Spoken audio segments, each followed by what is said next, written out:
le temps de l'Avent, un temps de sobriété. Le temps de l'Avent, un temps de sobriété. Fidèles auditeurs et auditrices, c'est le thème de l'enseignement que nous vous proposons pour la 3e et avant-dernière semaine de l'Avent.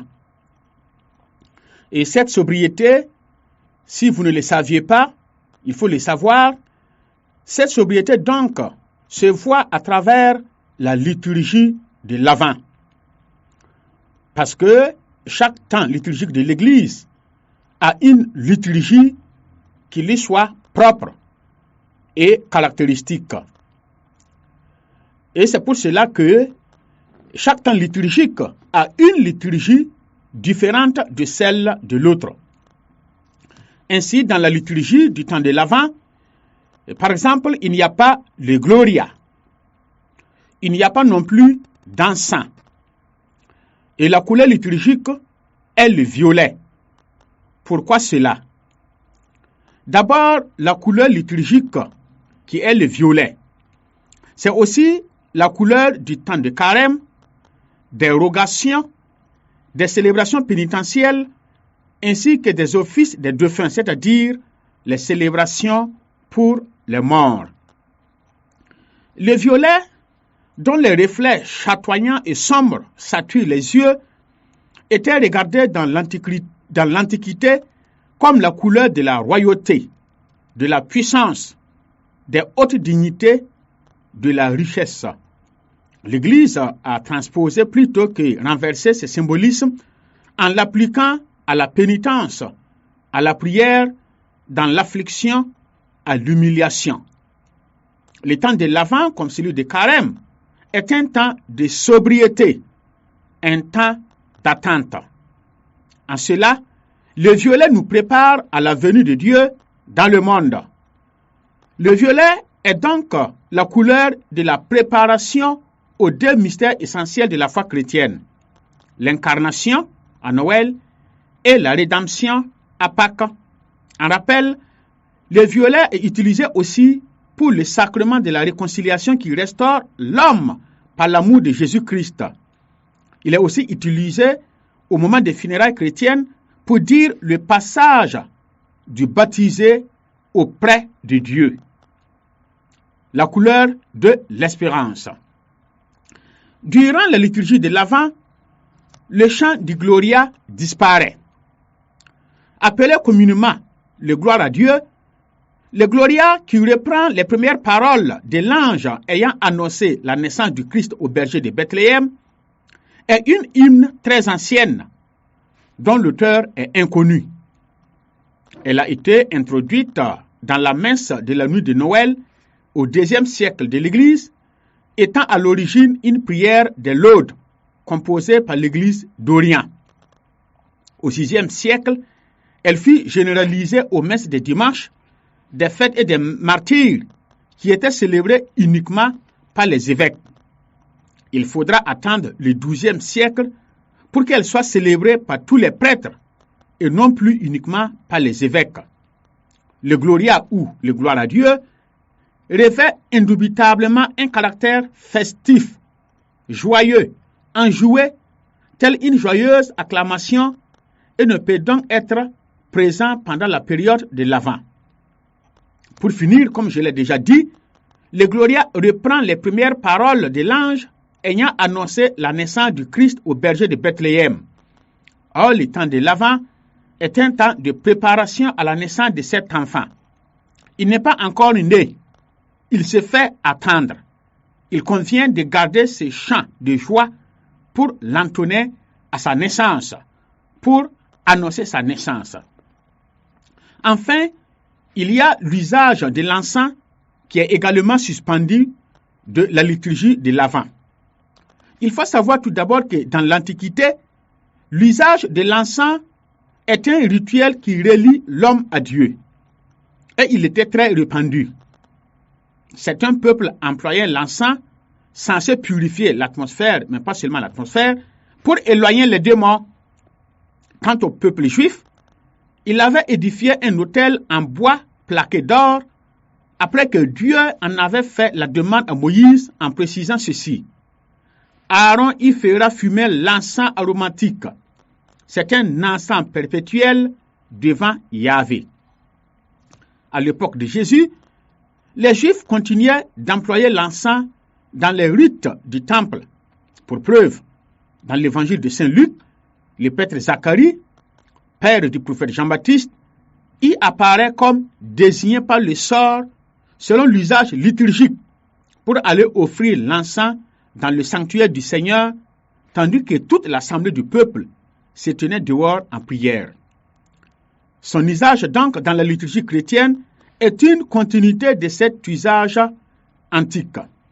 Et dans l'Ancien Testament, on retrouve une trace dans le psaume 40 qui dit ceci.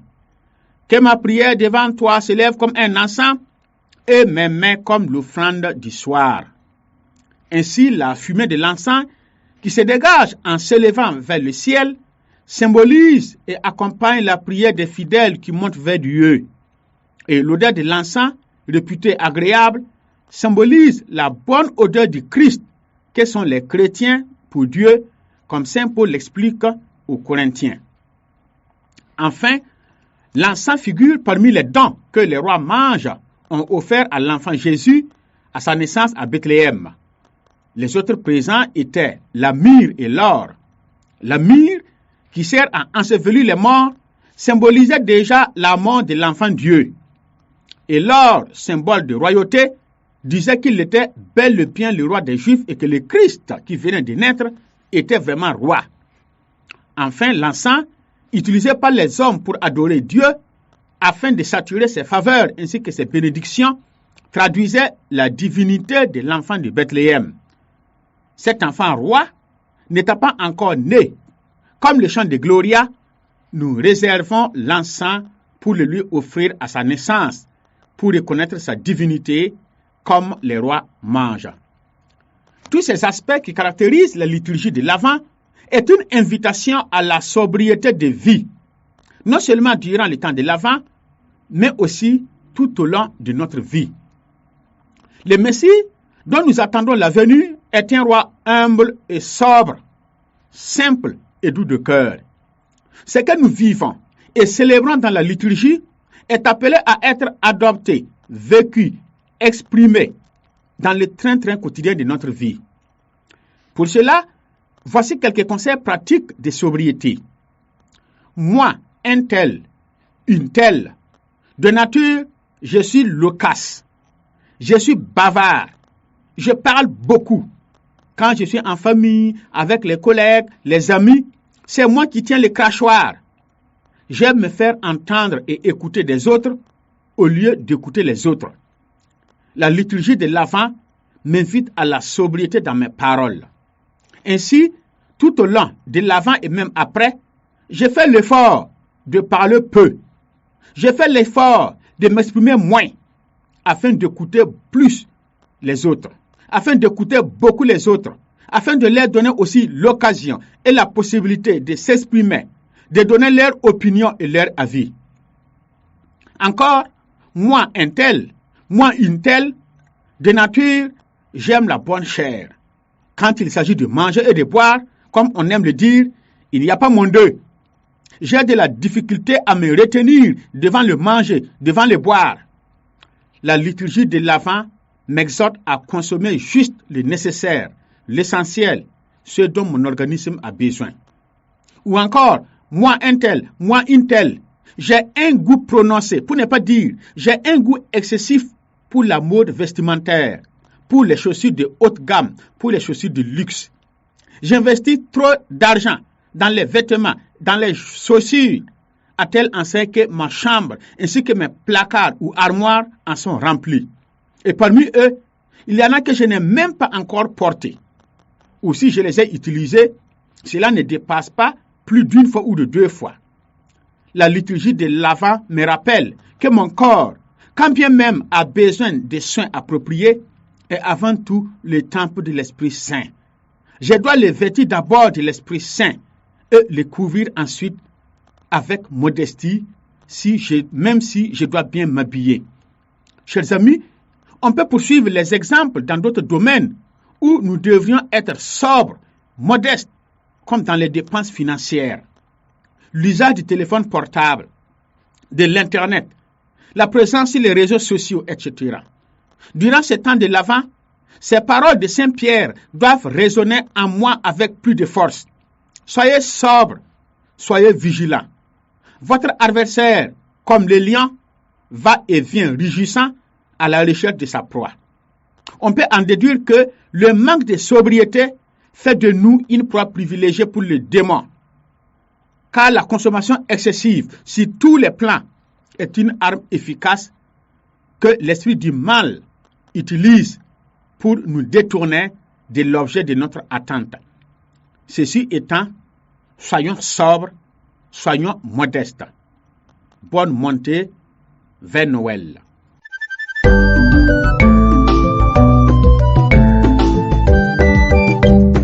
Peuple de Dieu, lève les yeux, car voici venu ton sauveur, il vient te libérer.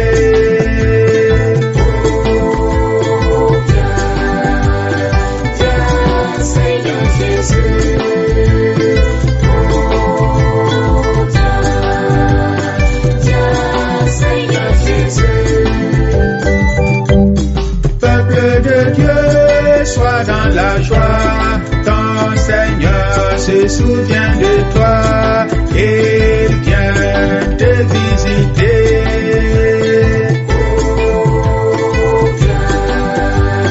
Viens, Seigneur Jésus.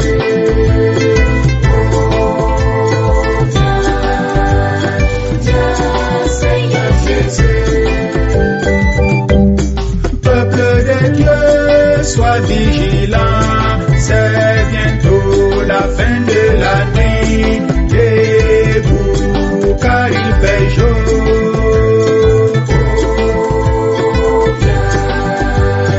Viens, Seigneur Jésus.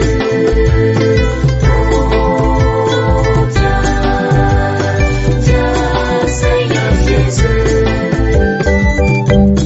Peuple de Dieu, sèche tes pleurs, elle est proche ta rédemption, ton salut est venu.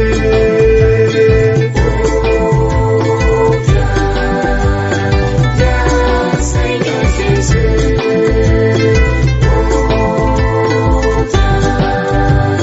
Viens, Seigneur Jésus.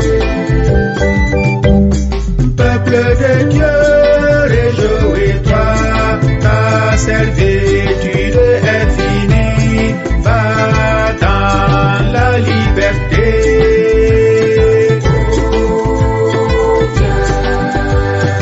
Viens, Seigneur Jésus.